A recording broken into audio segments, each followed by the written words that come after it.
You from the Blue. It's great to be here today. I have all kinds of news to share with you related to governance and risk and compliance. So we're going to get to it right away, right after this.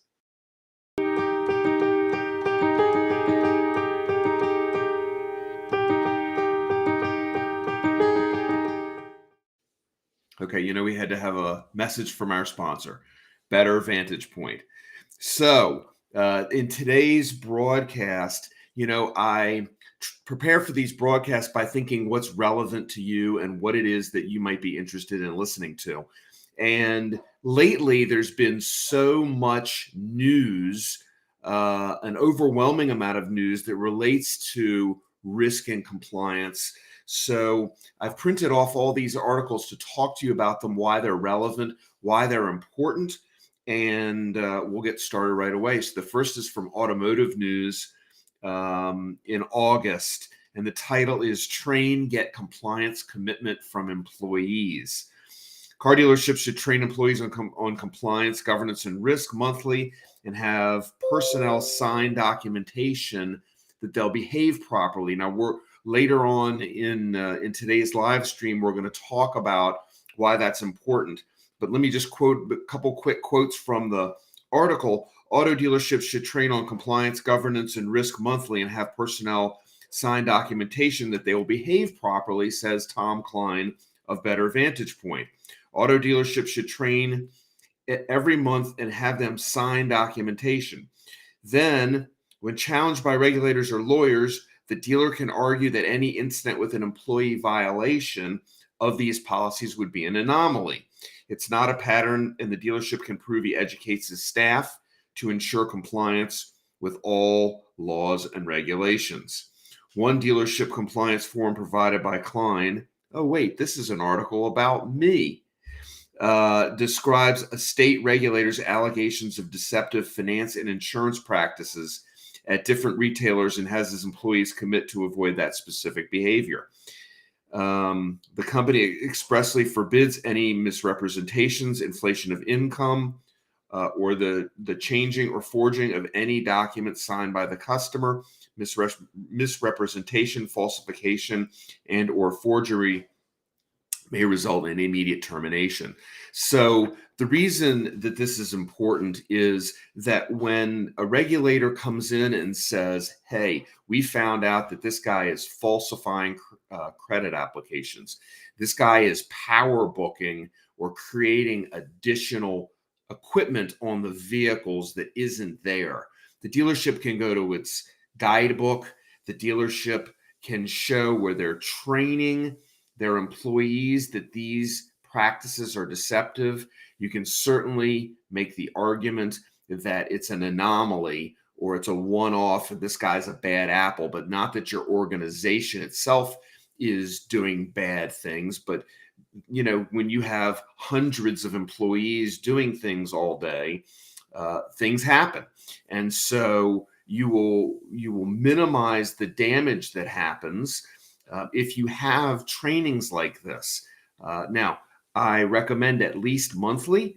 If you want to do more than that, that's fine. When I talk about training employees, I'm not talking about an all-day thing or hours-long projects. These things can all be accomplished within 10 or 15 minutes.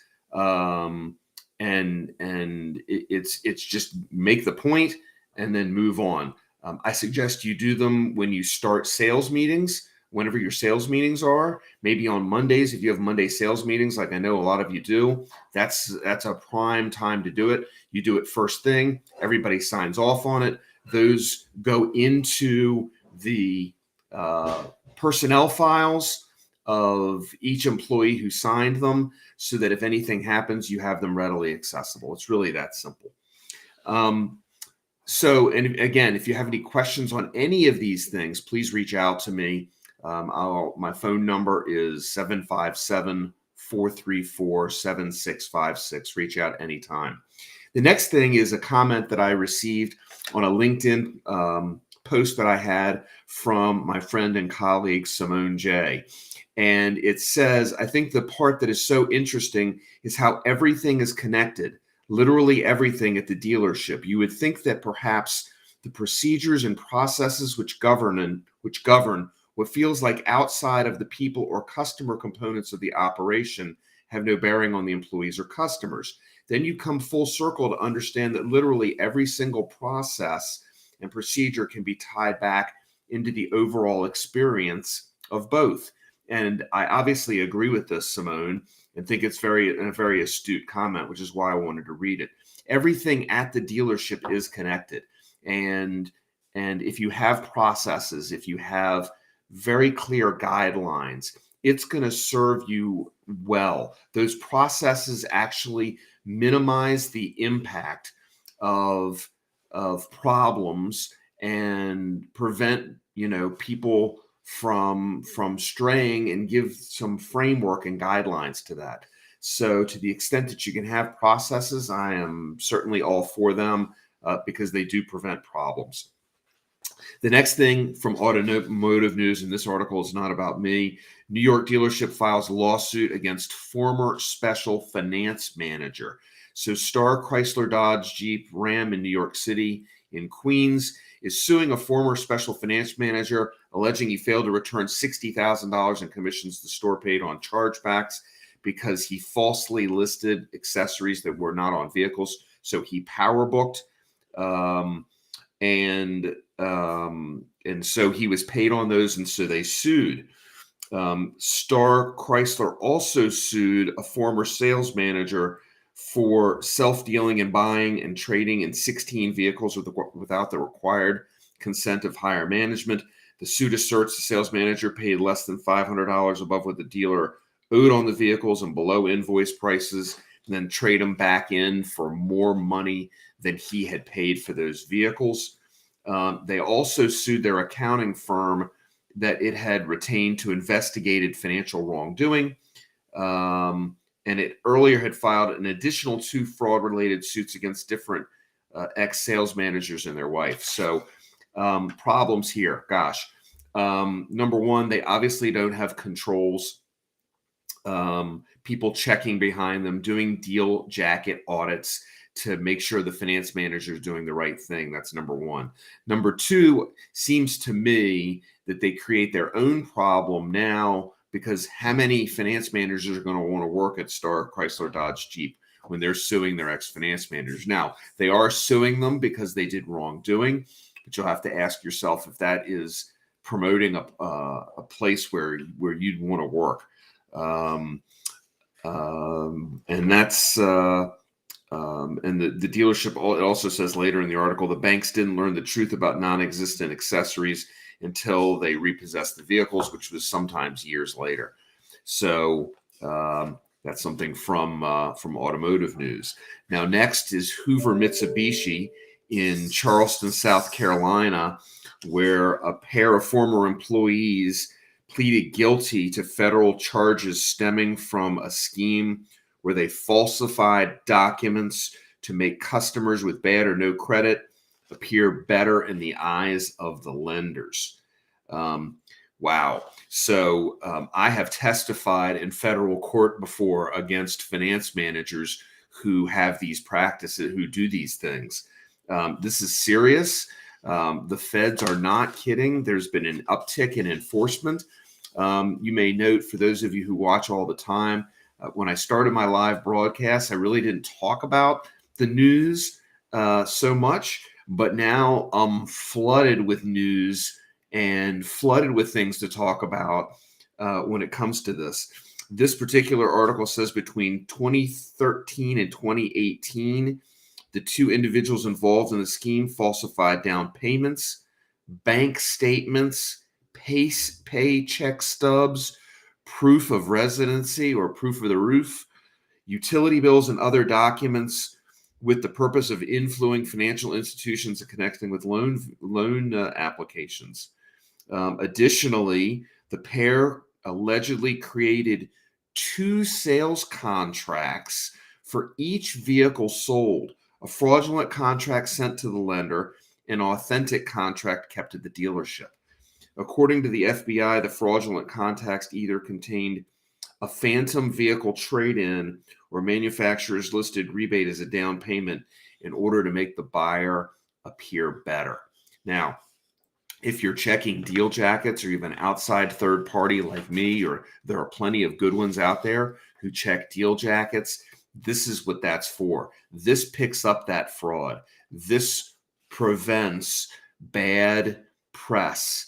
This prevents the FBI from coming in to investigate your dealership, falsifying pay stubs. It's super simple to falsify pay stubs. If you go on Google or Bing or any search engine, if you put in create pay stub or create tax return, there's a tremendous amount of software that'll do that, unfortunately. But if you have to have a checking mechanism to make sure that your F&I managers aren't doing this. Otherwise, in this particular case, it sounds like there were 2 retail installment sales contracts with each of these deals. And the feds are going to crack down on wrongdoers. And it's important that you have a policy or procedure to prevent this. It's also important, as I mentioned earlier in today's broadcast, that you have a compliance training program indicating that these things are against company policy, that you don't condone them, that you're not going to tolerate them, that you're going to fire people when it happens. Personally, I wouldn't, if I were a dealer today, I was a dealer, but if I were a dealer today, I certainly wouldn't be suing old finance managers for falsifying applications. That creates bad press. That creates problems with employee morale. I really, and a lot of these, a lot of your employees may or may not be judgment proof, right? So even if you win the court case, you don't recover the money. Sometimes, and this is, I guess, a really important point for today, sometimes the primary problem you can make worse by making bad decisions. If you just deal with the primary problem, you fix the primary problem. But in this case, that particular dealer I mentioned earlier, in my opinion, created morale problems, created larger legal fees, right? He's got more expenses for all the lawsuits that he brought against all the former, employees. Now, he may have had to do that to save face with the regulators, because he said, well, I'm going to sue them and you'll see that, I'm going to pursue this. And that's the way he dealt with the fact that he didn't have compliance. I don't know. I don't know the dealer. I don't know the facts other than what I read you. That was in the newspaper. But it's important to think about these things. Often when you have a big problem, you can create a bigger problem unless you think through the consequences. So take your time when it comes to the what ifs. What if this happens? What if I were to sue my old finance manager? How would that look? How does it look to the employees? How does it look to the press? How does it look to the public? Does the public care? Will they find out about it? I think everybody always finds out about everything eventually because of the news and the press. But consider all these things. One last thing for today out of the Wall Street Journal. U.S. issues draft cybersecurity guidelines for EV charging networks. So while the Biden administration pushes car makers to electrify their products to help address the climate crisis, the main U.S. agency for technology and competition is pressing for cybersecurity guidelines for the industry to guard against domestic and international hacking during EV charging. So the National Institute of Standards and Technologies, otherwise known as NIST, is calling for companies that have ultra-fast charging networks to secure the digital payment system on charging stations, because researchers warned that hackers can infiltrate the charging stations to steal customer data, to steal customer credit cards, and potentially causing damage to the grids and engineer blackouts. Now, the reason I'm bringing this to your attention, if you do have an EV or a hybrid, make sure you don't use, have good password hygiene.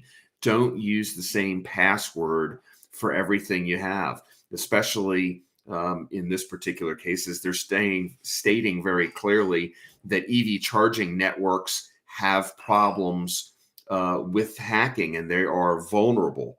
The Wall Street Journal said in a recent analysis of 12 unnamed EV charging products, Sandia National Labs found security flaws, including openly displayed usernames, passwords, credentials that hackers could modify or use to configure some equipment. So practice good password hygiene. There are free apps that can help you with encrypting your passwords. Google has one. 1Password. There are a lot of them. Just use Password Manager, which is a good way to go. That's what I have for today. If you'd like to reach out, you can go to my website at bettervantagepoint.com. You can connect with me by video. It says connect with Tom now by video. That's one way to get in touch with me. My cell number, which reach out to me anytime, 757-434-7656. 757-434-7656. Feel free to call or text. Or my email address is Tom K, as in Tom Klein, Tom K at bettervantagepoint.com. So thanks for watching today's broadcast. Remember our 2 USPTO service marks. We get you out of trouble and keep you out of trouble, and navigating risk and solving problems. That's what I do. So I look forward to hearing from you, and I hope you have a great day. Take good care.